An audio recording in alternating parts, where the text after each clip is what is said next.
tell you, without music, it'd be very difficult for us to get in the right spirit. In my mind, that's the way it works.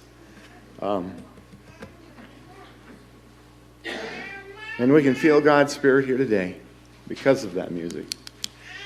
We know He's here because we've asked Him to be. He's promised to be.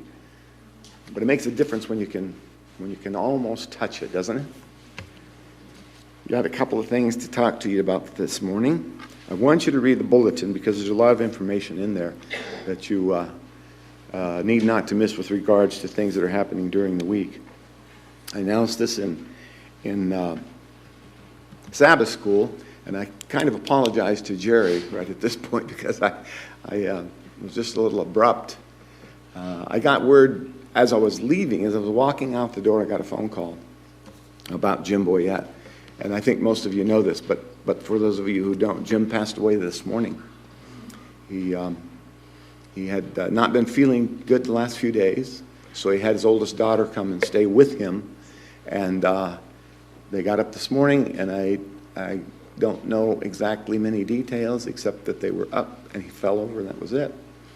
Called the ambulance, and they tried to revive him, and it was...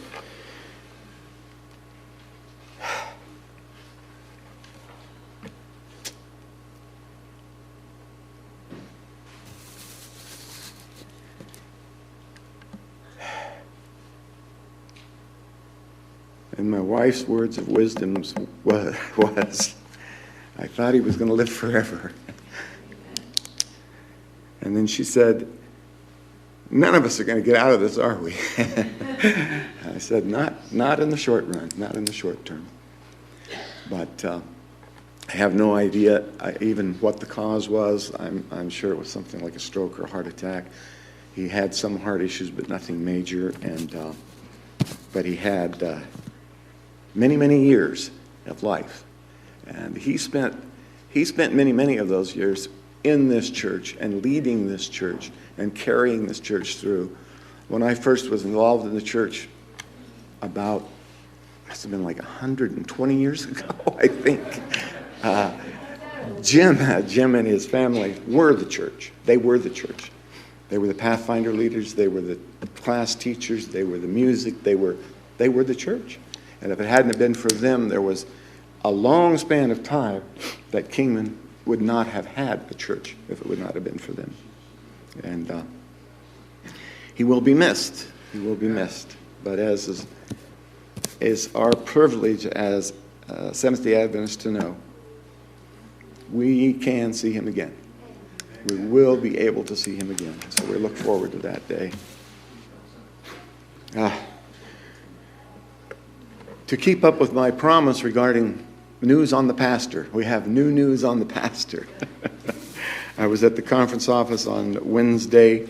We had the executive committee meeting, and the executive committee voted to hire an interim pastor. His name is, pen's ready. I know you're going to want to look on Facebook and find him.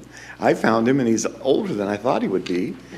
But he's not anybody that we had heard anything about up till Wednesday or Tuesday, I guess. But he is Michael Gady, spelled G-A-D-Y, Gady. And the way he was described to me, and I'll pass it on because I don't know how else to explain it. He was a contract pastor. And he has been in numerous churches around the country. And he goes in on a short-term contract to fill in for situations just like we have. And the conference is signing a 5-month contract with him. And then at the end of 5 months, it'll be month to month. Because we're still holding out hope that Pastor Trevor Reed will eventually be our pastor. He's the one that's in Jamaica. And the issue is getting him here, getting his passport and getting his visa or whatever that is, and that evidently takes longer than we thought it did originally. So this is going to give him time. Now this is a bug I want to put in your ear, because I thought about this, and actually the conference ministerial secretary said something similar to this. If we get Michael Gady here, And we really like him, and Bullhead really likes him, and Pastor Reed is not able to come. He may be our pastor for the future. They may hire him on a long-term contract. And so I just want to tell you that, full truth, so you have all the information. But now here's the real thing. Pastor Gady lives in a motorhome. Does that sound familiar there? Yeah, we have a few folks that live in motorhomes or fifth wheels. But so it's not going to take him long. My point being, he is mobile, and it's not going to take him long to get here. And when I said, how soon will he be here? Now, Joanne scoffed at this.